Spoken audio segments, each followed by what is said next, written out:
আলহামদুলিল্লাহ আল্লাহ পাক রব্বুল ইজ্জত ওয়াল জালালের শাহী দরবারে লাখো কোটি শুকর সুজুদ যে আল্লাহ আমাদের কি মুবারক জমার সালাতে মসজিদ পর্যন্ত আসবার সময় সুযোগ দিয়েছেন, তৌফিক দিয়েছেন।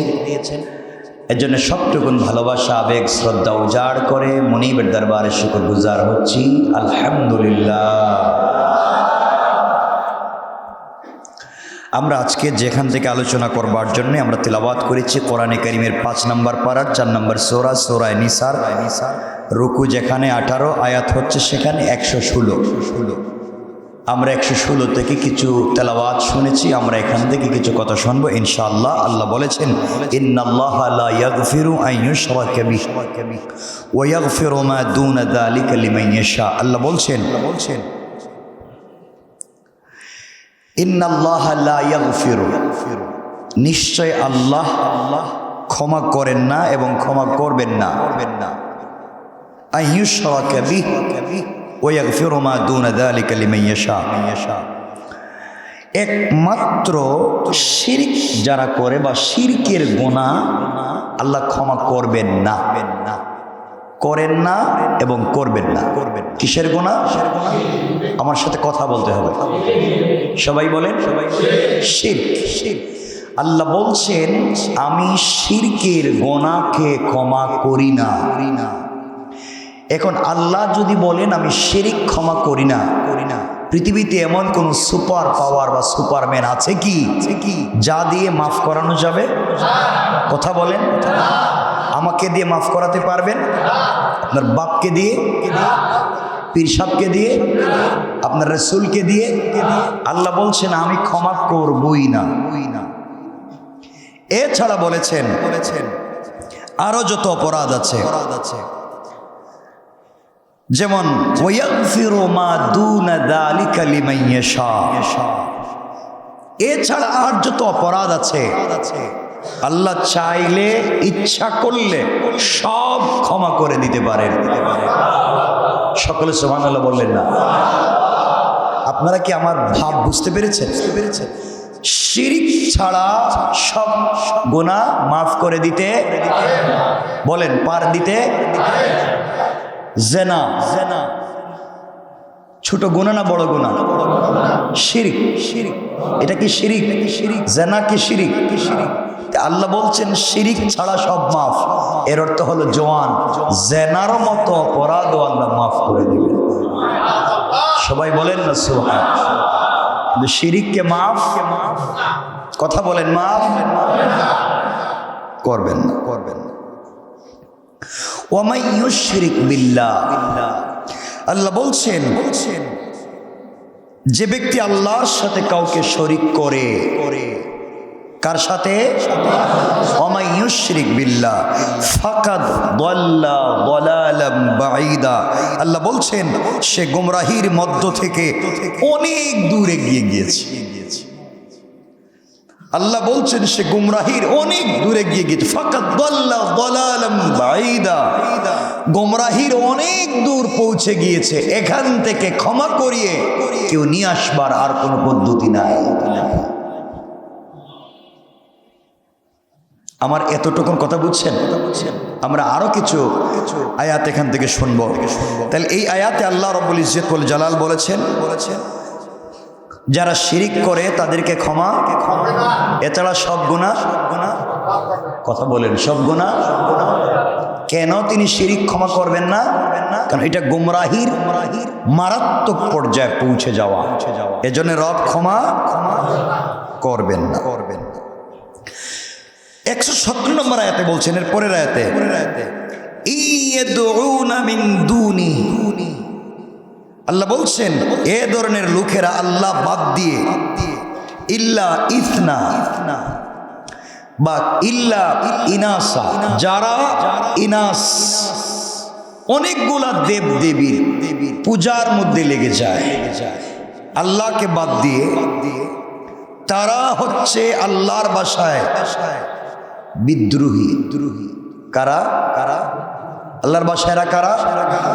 বলেন সবাই, কারা? বিদ্রোহী। তাহলে যারা শিরিক করে আল্লাহ বলছেন এরা বিদ্রোহী, এরা আমার সাথে বিদ্রোহ করেছে।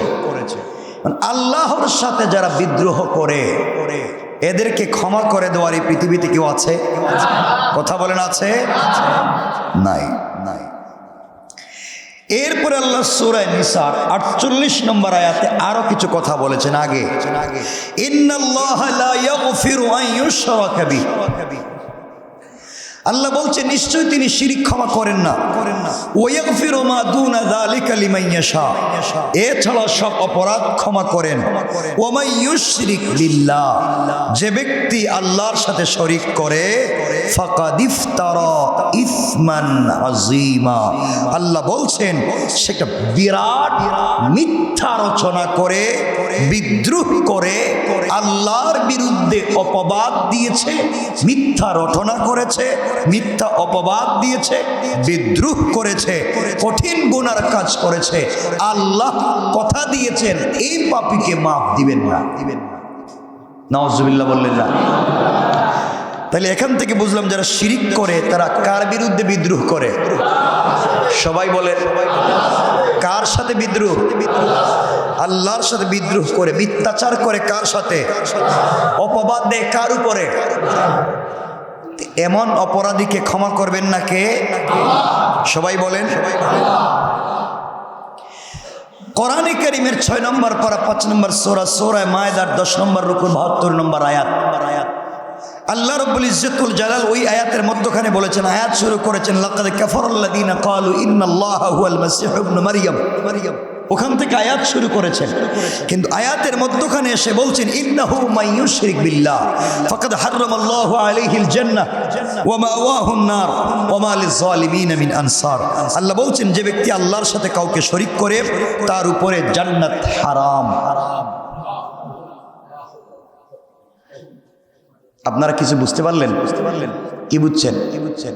এই যে ভাব ধরে বসে রয়েছেন না ওলিয়া উলিয়ার মতো, এই যে ওলিয়া উলিয়ার মতো দেখা যায় আপনাদেরকে, এই ভাব ধরে কাজ হবে না। যদি শিরকের মতো অপরাধ থাকে এই ভাব কাজ হবে না। পরিষ্কার বলেন, পরিষ্কার। রব বলেছেন ইন্নাহু মান ইউশরিক বিল্লাহ ফাকাদ হারামাল্লাহু আলাইহিল জান্নাহ, তার জন্য জান্নাত অনন্তকালের জন্য হারাম।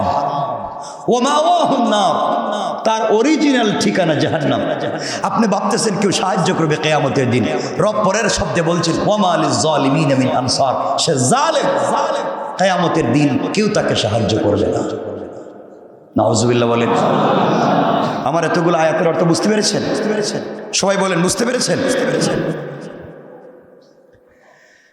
এগুলো হচ্ছে আরো অনেকগুলো আয়াত আছে এখানে। এরপর আল্লাহ আফসুস করে বলছেন সূরা মাইদা 6 নম্বর পারার 74 নম্বর আয়াত আফসুস করে বলছেন আফালা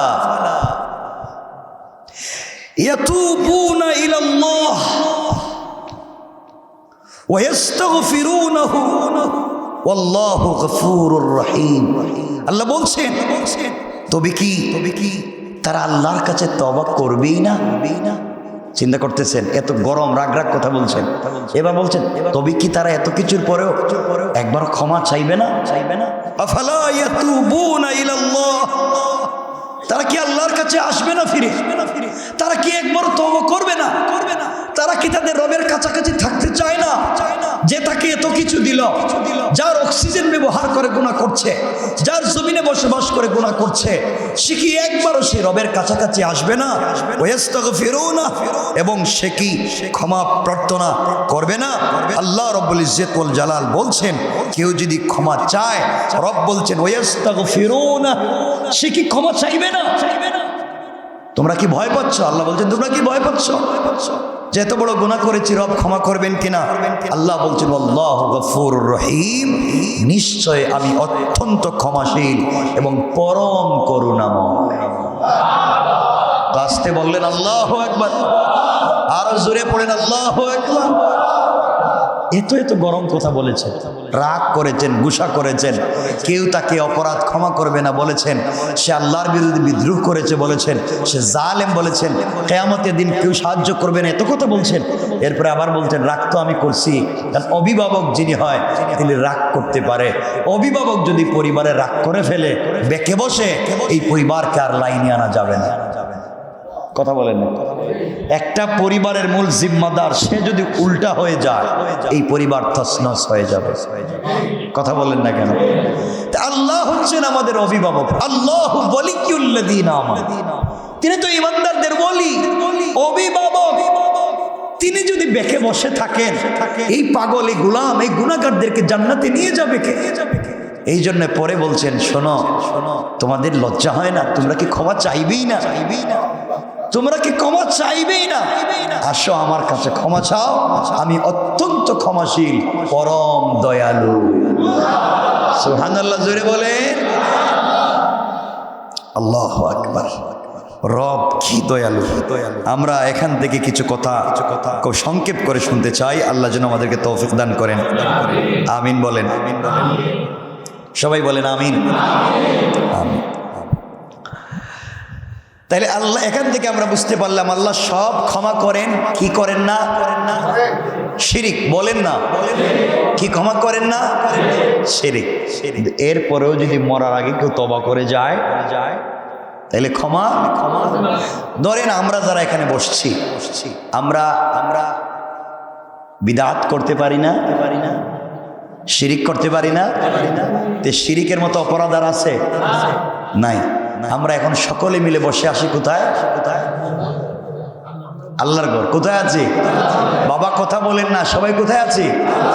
সবাই হাত তুলেন, সবাই পড়েন লা ইলাহা ইল্লাল্লাহু মুহাম্মাদুর রাসূলুল্লাহ, আশহাদু আল লা ইলাহা ইল্লাল্লাহু ওয়াহদাহু লা শারীকা লাহু ওয়া আশহাদু আন্না মুহাম্মাদান আবদুহু ওয়া রাসূলুহু।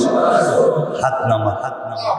আমরা যদি এতক্ষণ পর্যন্ত মুশরিক হয়ে থাকি, আমরা যদি এতক্ষণ পর্যন্ত বড় বিদআতি হয়ে থাকি, এখন আমরা কালিমা পড়ছি, এখন তো মুসলিম নাকি?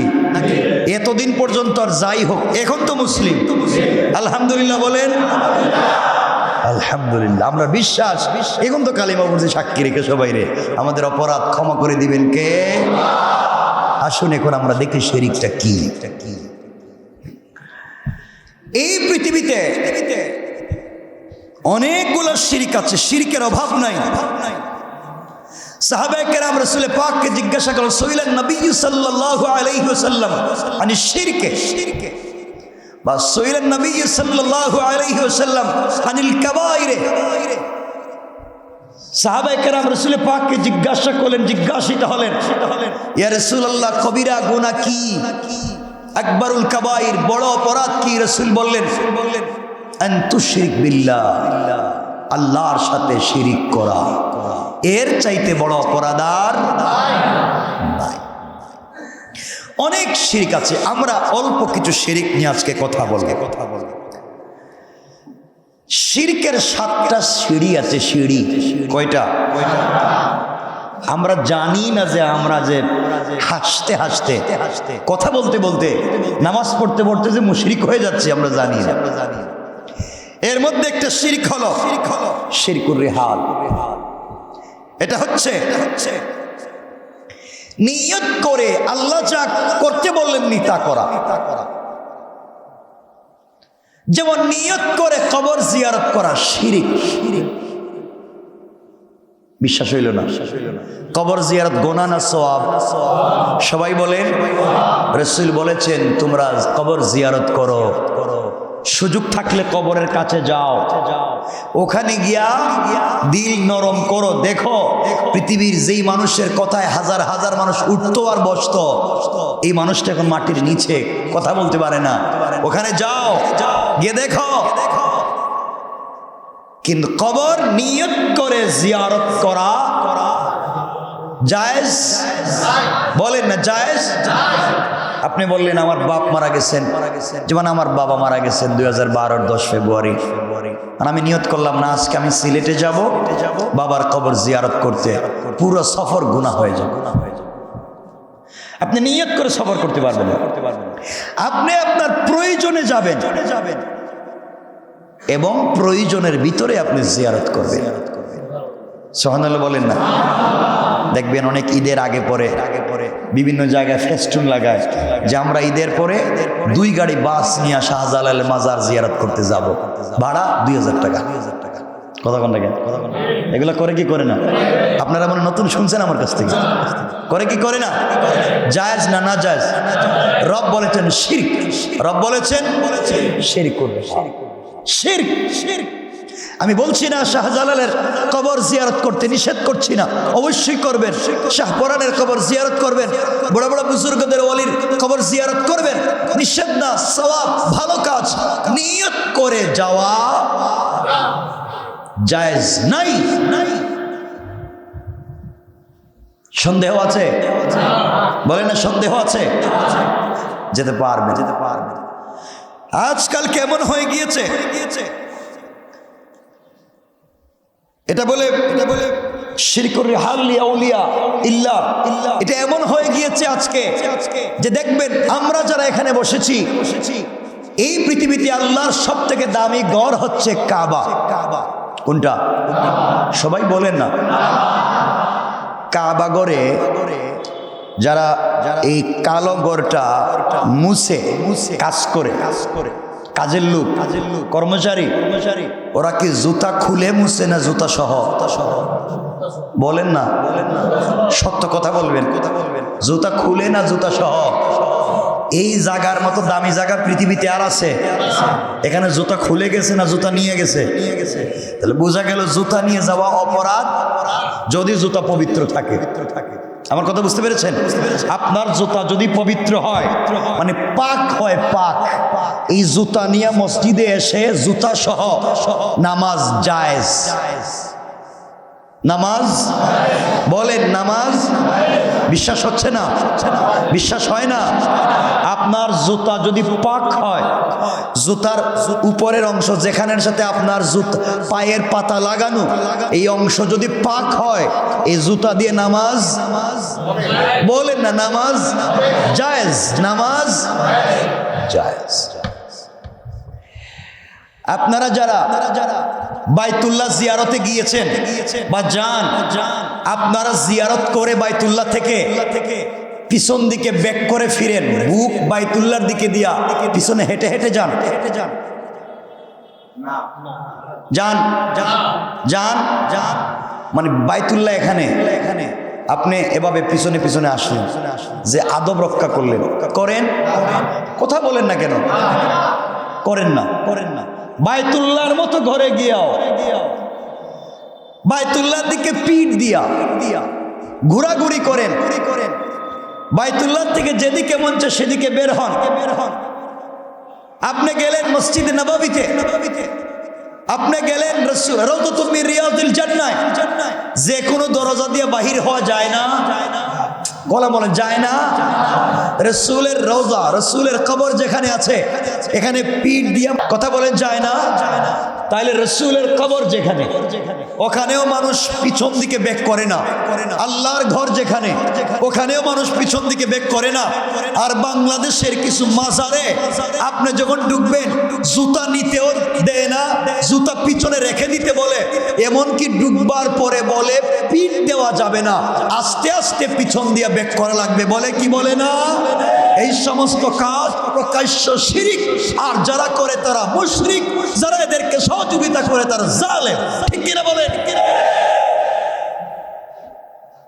আল্লাহর ঘরে যা হচ্ছে না, আল্লাহর ঘরের সাথে যা হয় না, আপনার ওখানে কবরে এখন বিয়াদবি হচ্ছে। আমার কথা কি বুঝতে পারতেছেন আপনারা? আল্লাহর ঘরে আপনি যাচ্ছেন, বিভিন্ন মাজারে যাবেন, দেখবেন আপনার বলে ঘুরে নামতে পারবেন না, আপনি পিঠ দিয়ে পিছনে, মানে মরলে মরছেন, আপনি ভাবি নামে। এটা গরম। মাজার কি? আমি একবার গেলাম এক জায়গায়, আমি নাম বলতেছি না, এক জায়গায় গেলাম, আমি নাম বলবো না, আগেই বলছি। গেলাম এক জায়গায় গেলাম, দেখতেও গেলাম, আর চিন্তা করলাম যে আছে, আমি তো জিয়ারত করতে গেছি, জিয়ারত করতে গেলাম, জিয়ারত করলাম। যখন আমি নেমে যাব, একজন এসে বলছে আপনি এভাবে নামতে পারবেন না। কেন? আপনার বেয়াদবি, বেয়াদবি কেন? আপনি পিঠ দেখাতে পারবেন না আল্লাহর ওলিরে। চিন্তা করছেন আল্লাহর ওলিরে কি দেখাতে পারবেন না? পিঠ দেখাতে পারবেন। আমার পিঠে কি হয়েছে? আল্লাহর ঘর যেদিকে মন চায় সেদিকে বের হওয়া যায়, পিঠ দেখাতে পারবেন না। বললাম কেন? কয় মাজার গরম। বললাম আমি ঠান্ডার কাপড় পরে হাঁটতে পারতেছি না, ঠান্ডার দিন, ঠান্ডার কাপড় পরা আমার, আর হোক হইতেছে গরম। তো মনে রাখবেন, এটা হচ্ছে একটা চূড়ান্ত পর্যায়ের ব্যবসা। বিশ্বাস হয়? এগুলো আছে, এই দুনিয়ায় আছে। শিরক। মাজারে গিয়া, কবরে গিয়া মৃত ব্যক্তির কাছে কিছু চাওয়া শিরক। কিছু চাওয়া দিতে পারেন কে? চাইবো কার কাছে? আওয়াজ করে দোয়া করব কার কাছে? বাচ্চা চাইবো কার কাছে? রিজিক চাইবো কার কাছে? রোগ মুক্তির জন্য চাইবো কার কাছে? সবাই বলেন কার কাছে? আল্লাহর কাছে। আল্লাহর কাছে যা চাওয়া যায় তা যদি গায়রুল্লাহর কাছে, বান্দার কাছে চাওয়া যায়, মৃত মানুষের কাছে চাওয়া যায়, শিরক। কি? আপনাদেরকে আরেকটা কথা বলি, এই যে আয়াত বললাম যে আমরা পূজা করি, রসুল যেদিন রসুলের দাদা, রসুলের জন্মের আগে আবার যখন আসলো কাবা ভেঙে ফেলতে, তখন কাবা ঘরের ভিতরে 360টার উপরে মূর্তি ছিল না? ছিল না? আপনাদের বিশ্বাস হয় না? ছিল। কিন্তু কাবার চাবিটা রসুলের পাকের দাদা কোন মূর্তির কাছে দেন নাই, দিয়েছেন আরেকজন ব্যক্তির কাছে, যে আল্লাহকে বিশ্বাস করত। সুবহানাল্লাহ বললেন। রসুলের পাকের দাদা যদিও তখন রসুল আসেননি, এবং তিনি ওই সময়কার ধর্মের ধার্মিক ছিলেন, তিনি এটা ভালো করেই বুঝতে পেরেছেন যে কাবাগরের ভিতরে মূর্তি আছে ঠিকই, কিন্তু ওদের কাছে চাবি দিলে কাবাগরের আব্রাহাত থেকে বাঁচাইতে পারতো না। কথা বলেন না কেন? এজন্য তাদের কাছে চাবি না দিয়া একজন ব্যক্তির কাছে দিছেন, সাধারণ পাবলিকের কাছে দিছেন। তাহলে বুঝা গেল মরা মানুষ, পড়ে যাওয়া বস্তু, জড় পদার্থ, তার জীবন নাই, সে কার উপকার করতে পারে।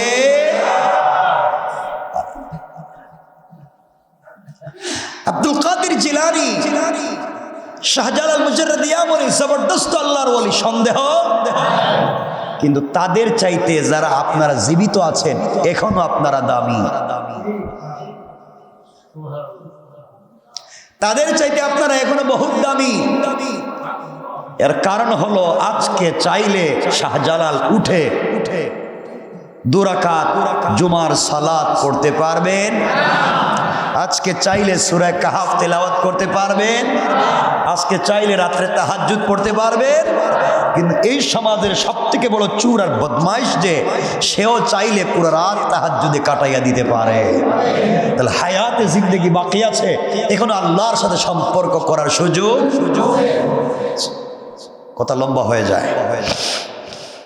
তাহলে 1 নাম্বার নিয়ত করে কবর জিয়ারতে যাওয়া যাবে না। 2 নাম্বার শিরকের আরেকটা অংশ হলো আল্লাহ ছাড়া অন্যের নামে শপথ করা। কে বললো আমার মায়ের কসম, এটা অরিজিনাল মুশরিক। এগুলো মানে আপনারা নতুন শুনছেন, মানে কেউ মায়ের কসম দেয় না, দেয় কসম কার নামে? আর শপথ হবে কার নামে? ওয়াল্লাহে বিল্লাহে তাল্লাহে যাই বলেন, কসম কার নামে? আসতে বললেন যে শপথ হবে কার নামে? আপনি বলেন আমার মায়ের কসম, আপনি বলেন আমার বাবার কসম, আপনি আপনার বাচ্চার মাথায় হাত রাখা বলেন কসম, আসলে তো আপনি বাটপার, আপনি আসলে কসম করতেছেন না, ওই পাবলিককে ঠকাইতেছে। কথা বলেন নাই, আসলে তো কসম হয় নাই। অন্যের নামে কসম হবে কেন? শিরক। এরপরে এখন নতুন কসম করে এখানে এই গলার হাত দিয়ে পাবে, গলায় হাত দিয়ে টানবে, কথা বল না, এখানে হাত দিয়ে কসম। তুমি কি শয়তান? এখানে কি কথা বলছেন না কেন? এগুলা হয় কি হয় না? এখানে কি এর কসম?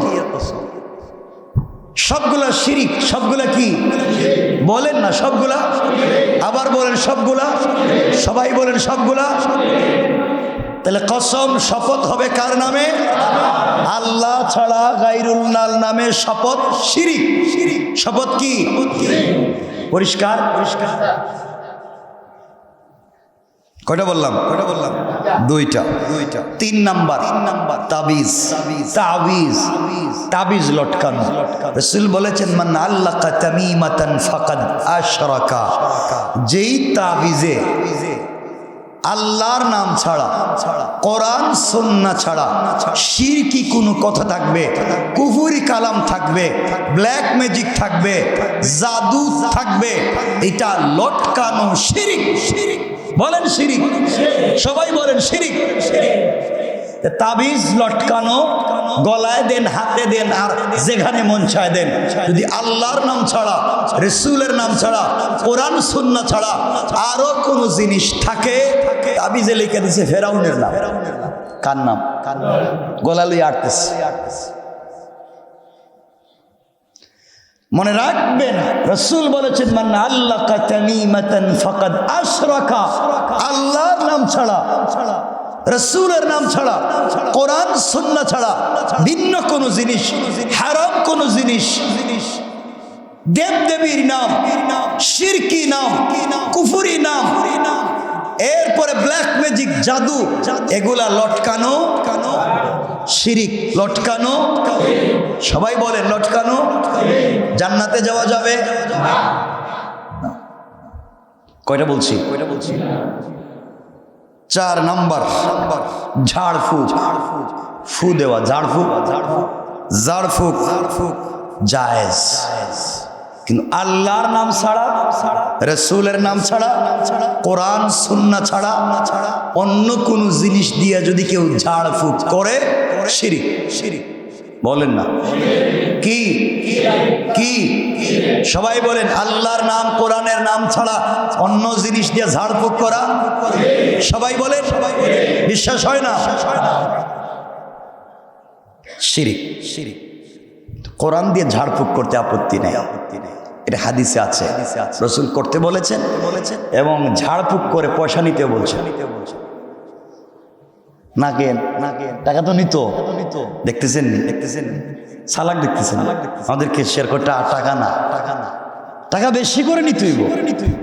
ঝাড়ফুঁক করে, ঝাড়ফুঁক দিয়া, কোরআন সুন্নাহ দিয়া যদি পয়সা নেয়, জায়েজ না? না জায়েজ?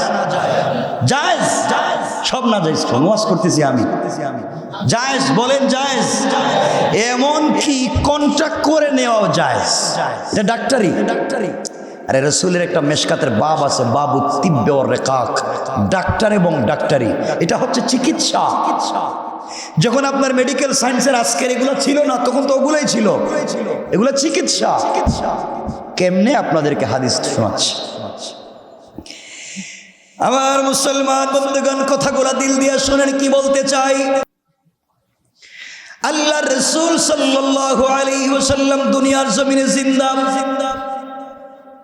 সাহাবায়ে কেরামকে রাসূল পাক সাল্লাল্লাহু আলাইহি ওয়াসাল্লাম এক যুদ্ধের ময়দানে পাঠিয়ে দিলেন। সাহাবায়ে কেরাম ওখানে গেলেন, যুদ্ধ করলেন। দীর্ঘদিন হয়ে যাওয়ার কারণে তাদের খাবার শেষ হয়ে গেল। তাদের কাছে খাবার নাই, পানি নাই, সব শেষ। না খেয়ে মরে যাওয়া লাগবে। এমন সময়ে সকল মুসলমানেরা ঐক্যবদ্ধ হলেন।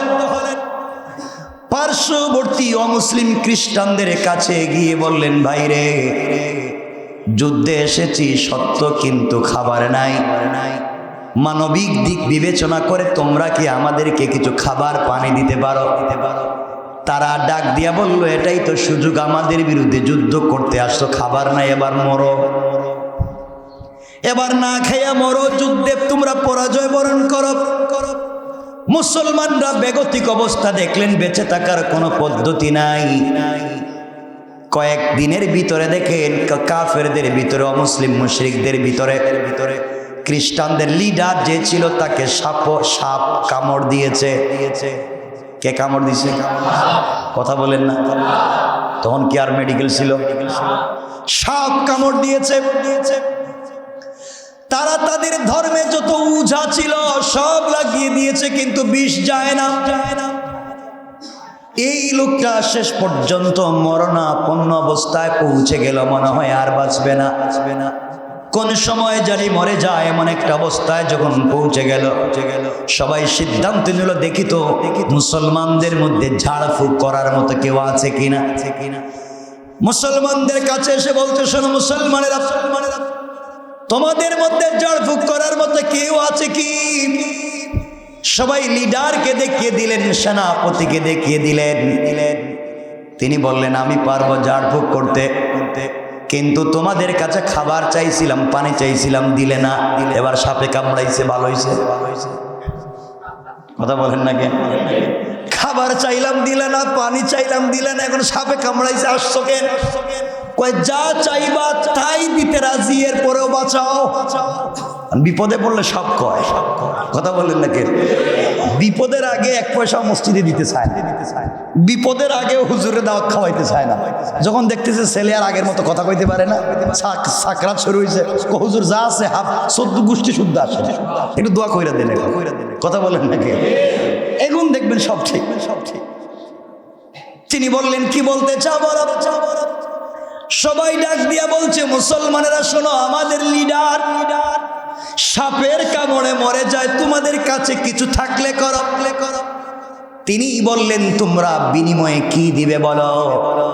দেখেন, একজন মুসলিম আর চিকিৎসা করতে যাচ্ছেন মুশরিককে, তারা বলছে আমরা কমপক্ষে 30টা ছাগল দিব। কয়টা? আসতে কইলেন যে 30টা ছাগল। তিনি বলেন বাড়াইয়া দেওয়া লাগবে। তারা বলে আরো প্রয়োজনে বাড়াইয়া দিব।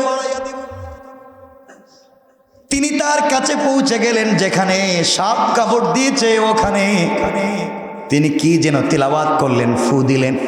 ফু দেওয়ার সাথে সাথে পুরা বডি থেকে তার বিষাক্ত বিষ বের হয়ে গিয়েছে। সুবহানাল্লাহ, জোরে বলেন। 30টা ছাগলও দিয়েছে, আরো বেশি দিয়েছে। সাহাবায়ে কেরাম 2 গ্রুপ হয়ে গেলেন। ঝাড়ফুঁক করে যে আমরা নিলাম, এখন তো আমরা মরে যাচ্ছি না খাইয়া, এই মুহূর্তে কি এই জিনিসটা খাওয়া জায়েজ হবে কিনা? ওই আপনাদের মতো কেউ জায়েজ, কেউ না জায়েজ। জায়েজ হবে কিনা? ঝাড়ফুঁক করে নিয়েছি, তাও মুসলমানদের কাছ থেকে ঝাড়ফুঁক নয়, করেছেন অমুসলিমকে। এই ছাগল খাওয়া জায়েজ হবে কিনা? কেউ বলতে লাগলেন, ঝাড়ফুঁক কি আর খারাপ জিনিস দিয়ে করছি, ঝাড়ফুঁক তো কোরআন দিয়া করছি, জায়েজ। সাহাবায়ে কেরাম 2 গ্রুপ হয়ে গেলেন, সিদ্ধান্ত নিলেন, না আমরা খাবো না, আগে রসুলের কাছে যাই।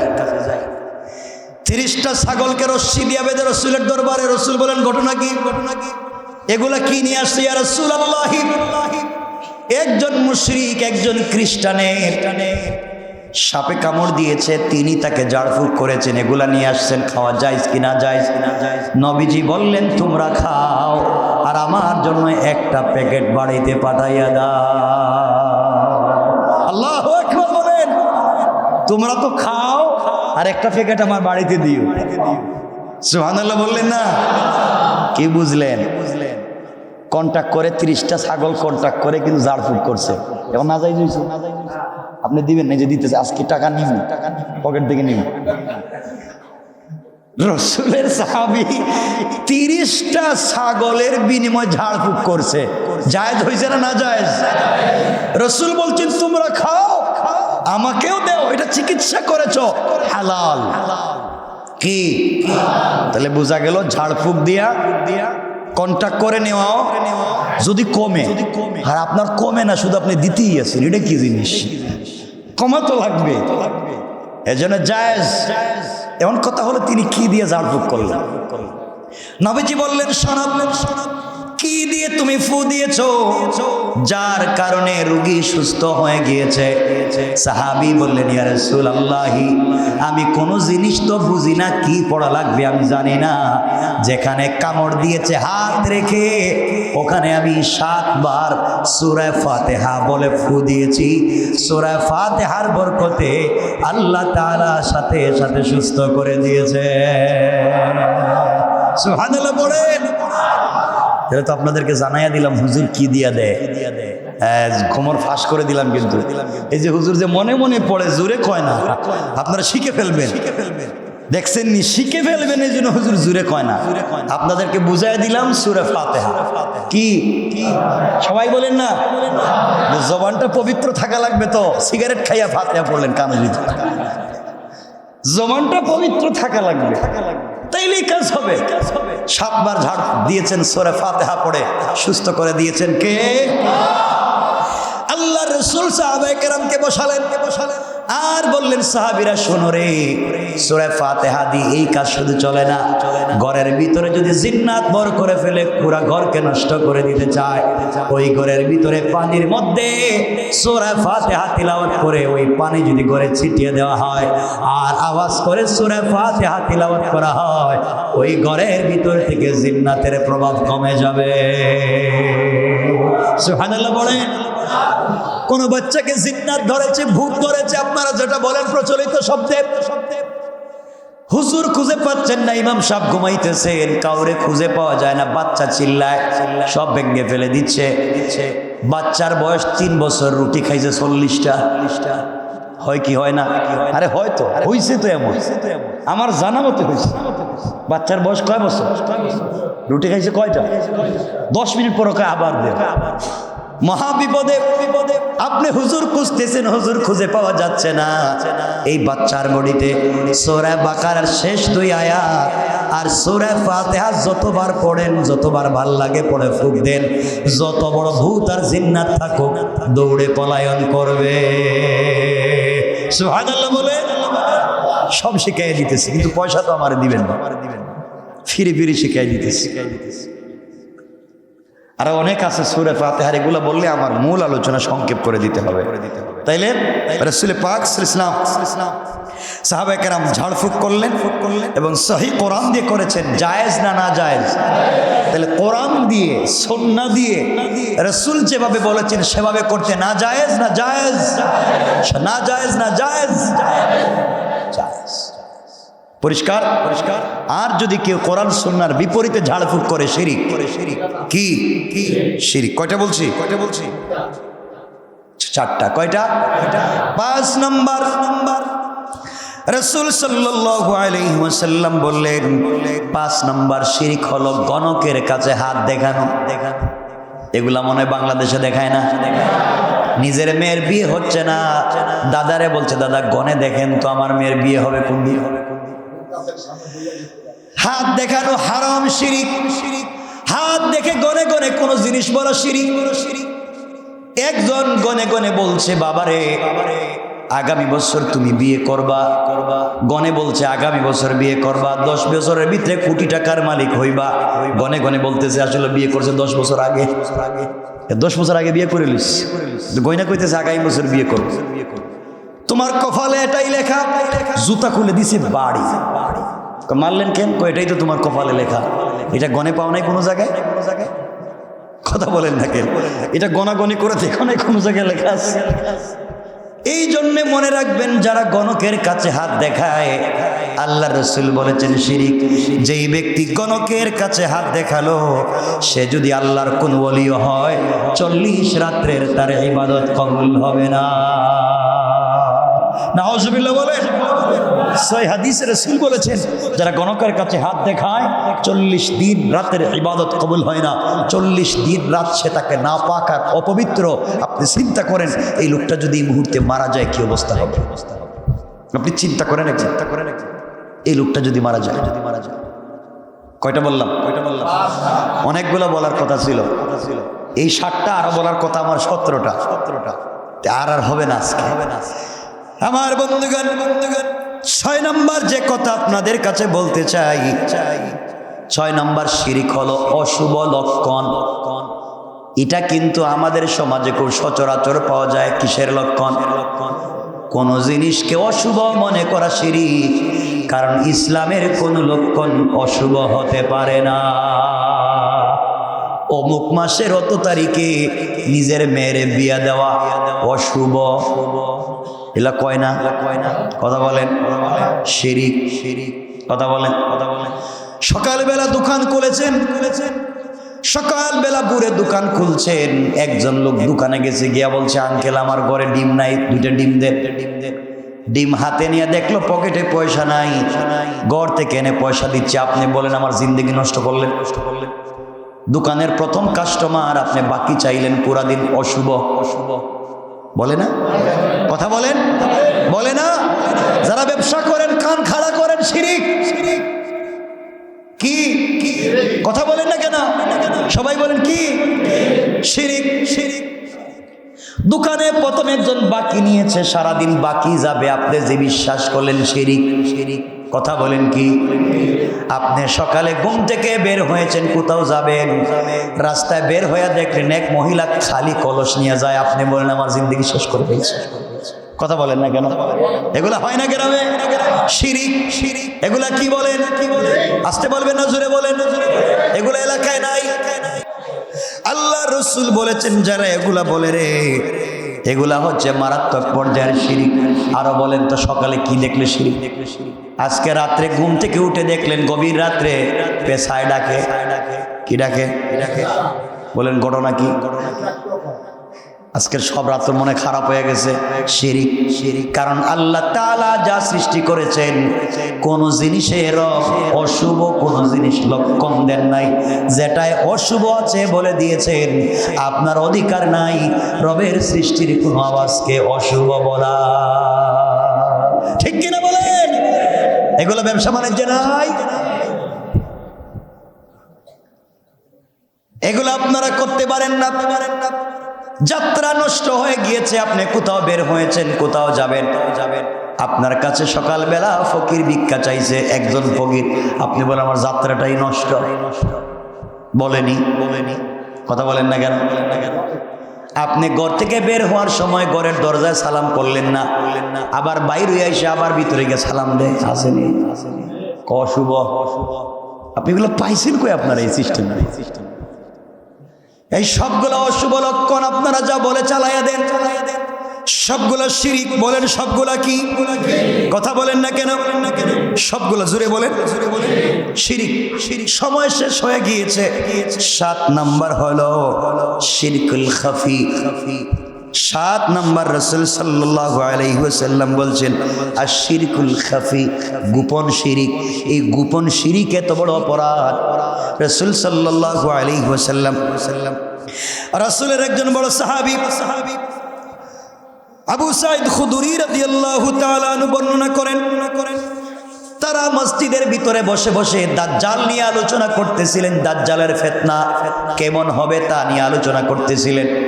এমন সময় রাসূল ঢুকে গেলেন, সাহাবায়ে কেরামকে জিজ্ঞাসা করলেন, বলো না তোমরা এখানে কি কথা বলো? সাহাবায়ে কেরাম বলছেন, ইয়া রাসূলুল্লাহ, আমরা মসজিদে বসে বসে দাজ্জালের ফিতনা থেকে ফিতনা নিয়ে আলোচনা করি। নবীজি বলেন, সাহাবীরা শোনো, আমি কি তোমাদেরকে দাজ্জালের ফিতনার চাইতে ভয়ঙ্কর কোন ফিতনার কথা বলতে পারি? সাহাবায়ে কেরাম বলছেন, ইয়া রাসূলুল্লাহ, দাজ্জালের ফিতনার চাইতে ভয়ঙ্কর কোন ফিতনা আছে কি? রাসূল বললেন, আশ-শিরকুল খাফি, দাজ্জালের ফিতনার চাইতে বড় ফিতনা হলো গোপন শিরক। কিসের শিরক? গোপন শিরকটা কেমনে বুঝাবো? এই সময় তো বোঝানো মুশকিল। গোপন শিরক হলো, এদের শিরক করে জানে না। কি করে? শিরক করে। আপনি রাত্রবেলা তাহাজ্জুদের নামাজ পড়েন, কেউ জানে না। ঘুম থেকে উঠে আপনি পাশের বাসার আপনার বল্টুরে বললেন, পাশের বাসার আপনার পাশের বাসার পড়োশি তাকে বললেন, আপনার কুত্তা গভীর রাত 3টার দিকে শুধু ডাকে। প্রতিবেশী বলল, আমার কুকুর রাত 3টায় ডাকে। আপনি বুঝলেন কেমনে? আমি তাহাজ্জুদে উঠছিলাম। কিসে? এই যে আপনি যে নামাজ পড়ছিলেন তাহাজ্জুদের নামাজ রাত্রে, আর এই যে পাবলিকের কাছে কুত্তায় ডাকে বলে ভাব করলেন, এটা হলো গোপন শিরক। রব বলেছেন কোনদিন ইবাদত কবুল হবে না। ঠিক না? ঠিক না? আপনি বললেন ভাই আপনি উমরায় যাইতেছেন, আমার জন্য ভালো একটা তসবি আনবেন। আমার 2-4 তসবি ছিল, ছিঁড়ে গেছে। কই কেমনে ছিল? প্রতিদিন পড়তে পড়তে ঘটনা কি? আপনি যে প্রতিদিন তসবি পড়েন আরেকজনকে বললেন, শিরিক। কথা বলেন না কেন? নামাজ পড়তে পড়তে কোন সময় মুশরিক হয়ে যায়। আপনি সেজদা দিলেন, নামাজের সব মুসল্লিরা বের হয়ে গিয়েছে, আপনি এখনো লম্বা সেজদায় পড়ে আছেন, উঠেন না। লম্বা সেজদায় পড়ে মুসল্লিরা এদিকে সেদিকে হাঁটে, আর আপনি সেজদায় হাউমাউ করে কান্দেন। অর্থ যদি থাকে পাবলিক দেখবে আমি যে কত বড় মুসল্লি, নামাজে কান্দি, এটা যদি পাবলিক বুঝতে পারে এই জন্যে আপনি পড়েন। পাবলিককে বুঝাবার জন্যে, দেখাবার জন্যে যদি করেন, আপনি মুশরিক। কথা বলে না কেন? এখন সব ঠান্ডা হয়ে গেছে। এগুলা কি? সবাই বলেন এগুলা কি? আমরা এগুলা করিনি, করি না মনে। কথা বলেন করি কি করি না? ইবাদত করি মসজিদে লোক দেখাবার জন্য, তাসবিহ পড়ি লোক দেখাবার জন্য, জিকির করি লোক দেখাবার জন্য, লম্বা সাজদা করি লোক দেখাবার জন্য। লোক দেখাবার জন্য না হয়, যদি আল্লাহকে খুশি করার জন্য হয় তো সওয়াবের উপরে সওয়াব। আর লোক দেখানোর জন্য যদি হয়, বলেন না গোনা শুধু না, শিরিক। কি শিরিক? শিরকুল খাফি, মারাত্মক গোনা এটা। এই জন্যে আরো অনেক কথা রয়ে গেল, আজকে আর বলা হলো না। আল্লাহর রাসূল সাল্লাল্লাহু আলাইহি ওয়াসাল্লাম দুনিয়ার জমিন থেকে বিদায় নিয়ে চলে গিয়েছেন। কথাগুলা দিল দিয়ে শুনবেন। শিরিক হলো এমন একটা অপরাধ, ইমান হলো যেমন একের মতো, এক নাম্বার এক। এটা কি? ঈমান, এটার নাম। সবাই বলেন এটার নাম। একের ডাইনে আপনি শূন্য দিলেন, কত হলো? আরেকটা দিলেন, আরেকটা দিলেন, আরেকটা দিলেন, আরেকটা দিলেন, 1 লাখ। আপনি এক হলো ঈমান। ডাইনে যত শূন্য দিবেন, অর্থাৎ ডাইনে যত ইবাদত করবেন, শুধু বাড়বে বাড়বে বাড়বে। ঈমানের পরে যত ইবাদত করবেন বাড়বে। আর যদি আপনার ঈমান যে 1 নাম্বার ছিল, শিরকের কারণে ঈমান নষ্ট হয়ে গেল, এখন ডাইনে যদি 1000 শূন্য থাকে,